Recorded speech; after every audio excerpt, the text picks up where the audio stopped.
ಜಾಗಕ್ಕೆ ಹೋಗಿ ಆ ಬಾಳೆಹಣ್ಣನ್ನು ತಿಂದು ಬರಬೇಕು. ಅಷ್ಟೇ ತಾನೇ? ಇದು ಈಗಲೇ ಹೋಗಿ ತಿಂದು ಬರುತ್ತೇವೆ. ಆಯ್ತು, ಹೋಗಿ ಬನ್ನಿ.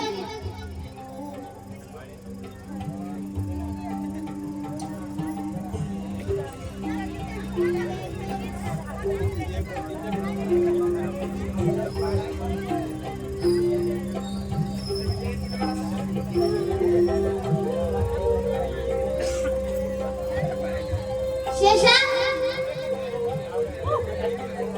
ಶೇಷ, ನೀನೆಲ್ಲಿ ಬಾಳೆಹಣ್ಣನ್ನು ತಿಂದೆ? ಅಪ್ಪ, ಏನು ಇವನ ಬುದ್ಧಿವಂತಿಕೆ? ವಾಸು, ವಾಸು,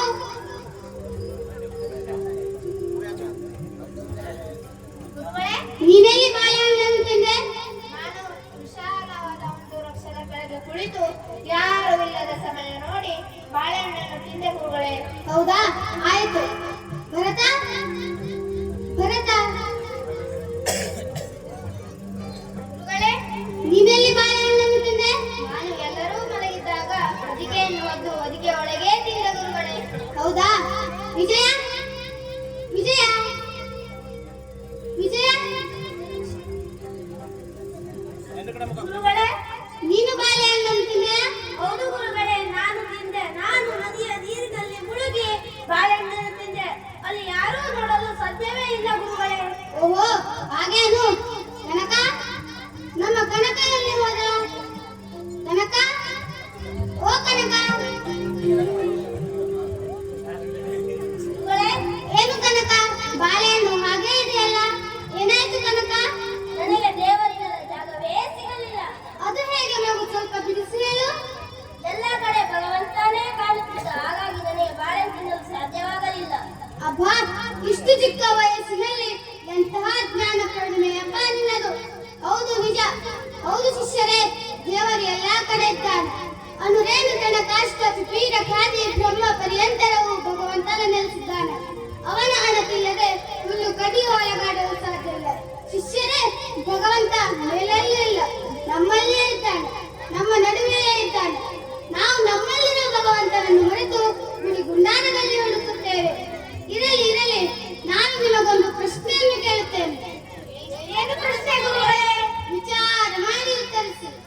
ನಿಮ್ಮಲ್ಲಿ ಯಾರು ಸ್ವರ್ಗಕ್ಕೆ ಹೋಗುವಿರಿ? ವಿಜಯ, ಸ್ವಲ್ಪವೇ ನನಗೆ ತಿಳಿಯದು ಗುರುಗಳೇ. ವಾಸು, ನನಗೆ ಸ್ವರ್ಗದ ಬಗ್ಗೆ ಕಲ್ಪನೆ ಇಲ್ಲ ಗುರುಗಳೇ. ಶೇಷ, ನನಗೂ ತಿಳಿಯದು ಗುರುಗಳೇ.